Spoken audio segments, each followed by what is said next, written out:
जय सिया राम जय जय राम। हनुमान तेहि परसा कर पुनि कीन प्रणाम। राम काजु कीन्ह बिनु मोहि कहाँ विश्राम। हनुमान जी ने उसे हाथ से छू दिया, फिर प्रणाम करके कहा, भाई श्री रामचंद्र जी का काम किए बिना मुझे विश्राम कहाँ। जय सिया राम जय जय राम। मंगल भवन अमंगल हारी, द्रवहु सुदशरथ अजिर बिहारी।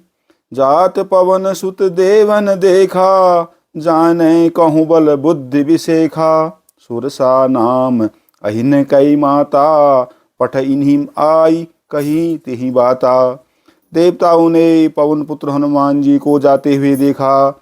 उनकी विशेष बल बुद्धि को जानने के लिए, यानी परीक्षा करने के लिए, उन्होंने सुरसा नामक सर्पों की माता को भेजा। उसने आकर हनुमान जी से कहा, यह बात कही आज सुरन मोहि दीन आहारा। सुनत बचन कह पवन कुमारा, राम काजु करी फिर मैं आऊं।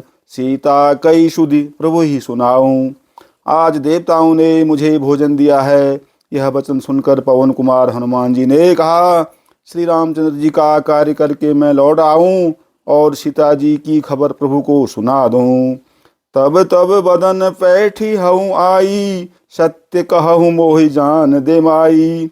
कब नेहु जतन दे नहीं जाना, ग्रसिन मोहि कहूँ हनुमाना।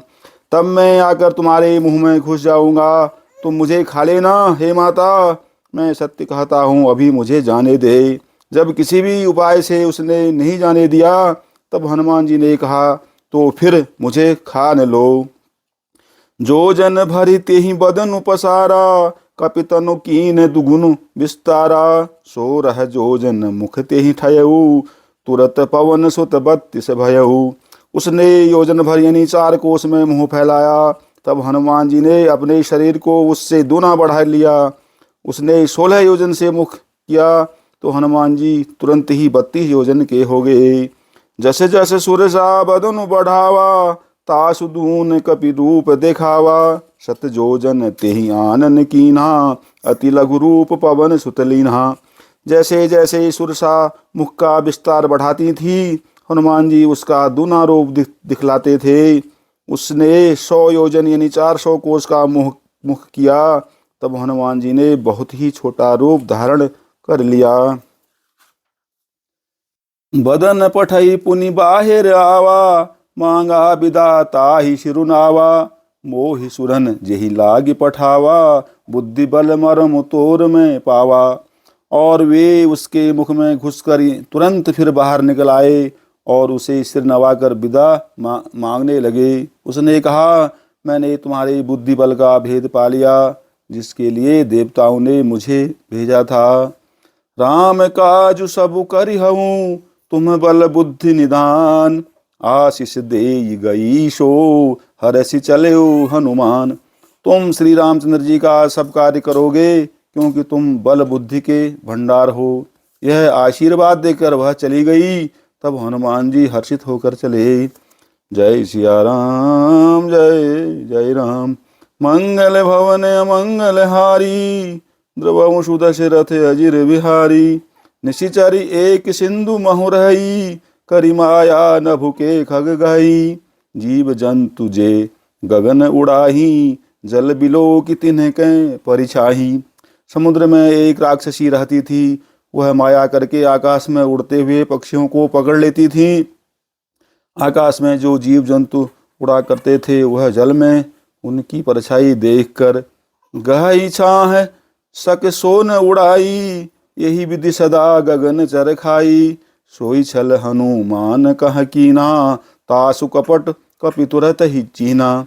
उस परछाई को पकड़ लेती थी, जिससे वे उड़ नहीं सकते थे और जल में गिर पड़ते थे। इस प्रकार वह सदा आकाश में उड़ने वाले जीवों को खाया करती थी। उसने वही छल हनुमान जी से भी किया। हनुमान जी ने तुरंत ही उसका कपट पहचान लिया। ताहि मारी मारुत सुत बीरा, बारिधि पार गयो मति धीरा। तहाँ जाय देखी बन शोभा, गुंजत चंचरीक मधुलोभा। पवन पुत्र धीरज धीर बुद्धि वीर हनुमान जी उसको मारकर समुद्र के पार गए। वहां जाकर उन्होंने वन को की शोभा देखी। मधु यानी पुष्परस के लोभ से भौरे गुंजार कर रहे थे। नाना तरफल फूल सुहाए, खग मृग वृंद देखी मन भाए। शैल विशाल देखिए एक आगे, तापर धाई चढ़े भय त्यागे। अनेकों प्रकार के वृक्ष फल फूल से शोभित हैं। पक्षी और पशुओं के समूह को देखकर तो वे मन में बहुत ही प्रसन्न हुए। सामने एक विशाल पर्वत देखकर हनुमान जी भय त्याग कर उस पर दौड़कर जा चढ़े।